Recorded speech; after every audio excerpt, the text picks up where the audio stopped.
Of metal, where distorted guitars and intense drums dominate the soundscape, a silent revolution began in the 90s.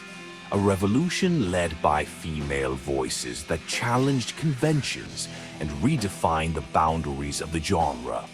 Welcome to a journey through the world of Gothic and symphonic metal, where extraordinary women transformed the musical landscape forever. Gothic metal, with its unique fusion of heaviness and beauty, somber atmospheres and ethereal melodies, became the perfect stage for the flourishing of female talents who, until then, rarely found space in the predominantly male universe of traditional metal. This is the story of these pioneers, their struggles, their victories, and the legacy they built.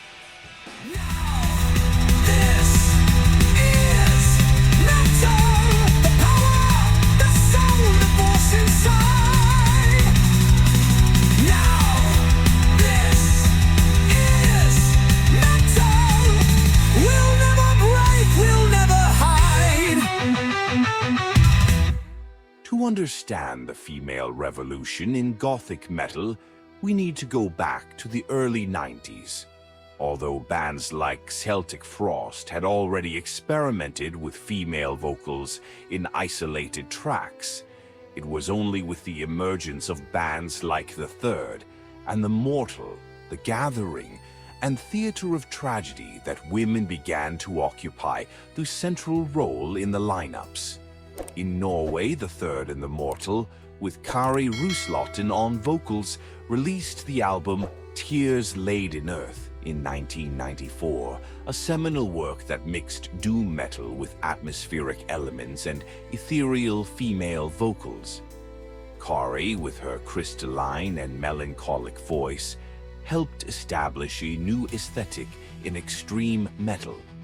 In the Netherlands, The Gathering found in Anneke van Giersbergen the voice that would complete their transition from death doom to a more atmospheric and emotional sound. Their album, Mandelion, from 1995, is considered a milestone in the history of Gothic metal. Anneke's more organic and visceral approach showed that Gothic metal could embrace different female vocal styles.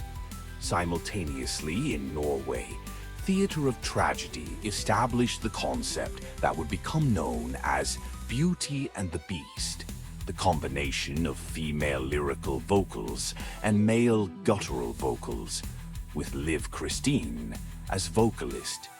These bands weren't just adding female voices to metal, they were completely redefining what metal could be. Anneke van Giersbergen brought a unique approach to The Gathering. Unlike other vocalists of the time, her technique was less operatic and closer to alternative rock, bringing an emotional and raw quality that contrasted with the band's atmospheric instrumentation.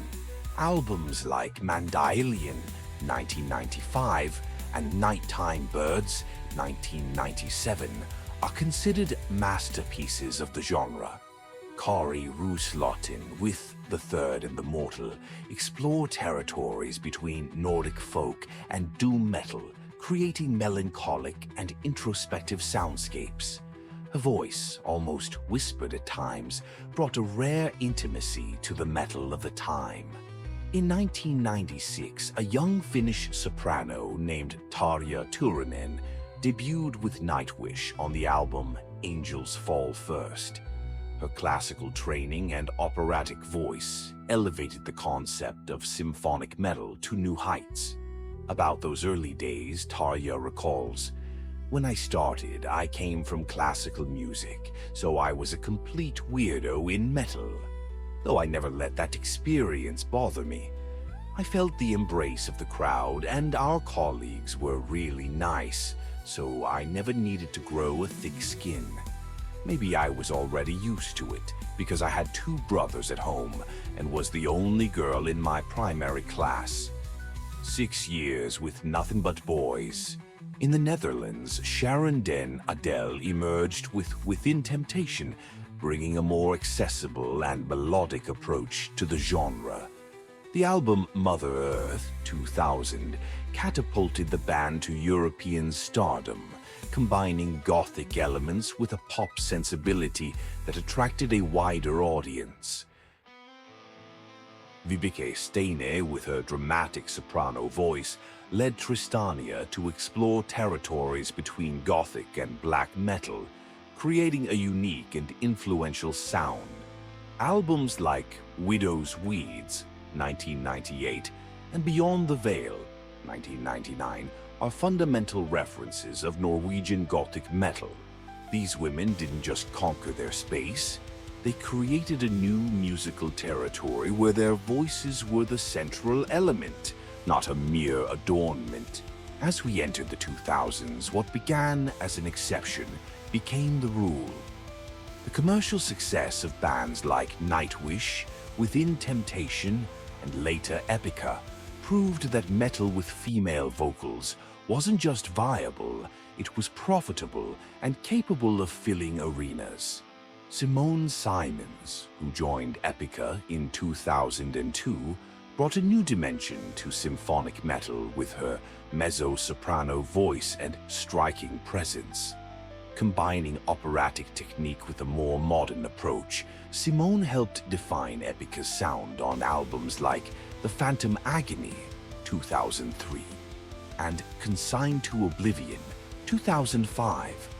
Epica, led by Mark Jansen, formerly of After Forever, established itself as one of the most respected bands in the genre, exploring philosophical and spiritual themes in grandiose compositions.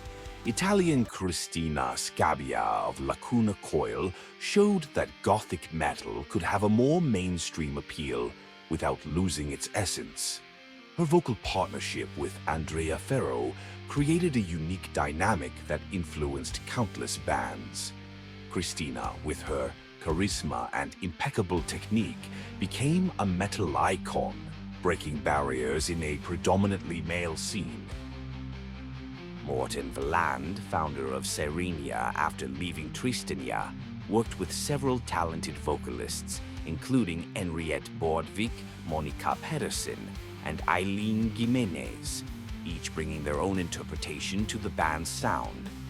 Floor Jansen, initially with After Forever and later with Revamp, demonstrated impressive vocal versatility, mastering everything from operatic techniques to guttural vocals.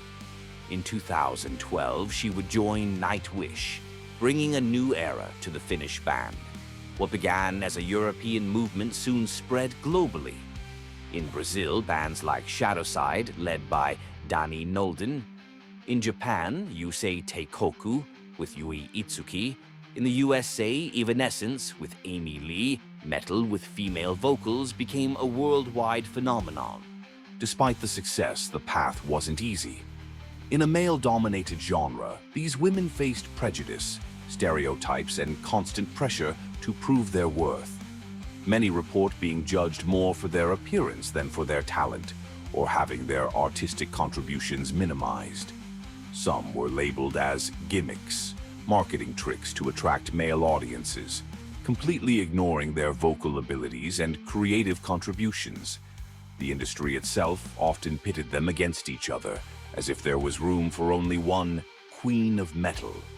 Specialized magazines frequently compared them, seeking to create rivalries where there was only mutual respect.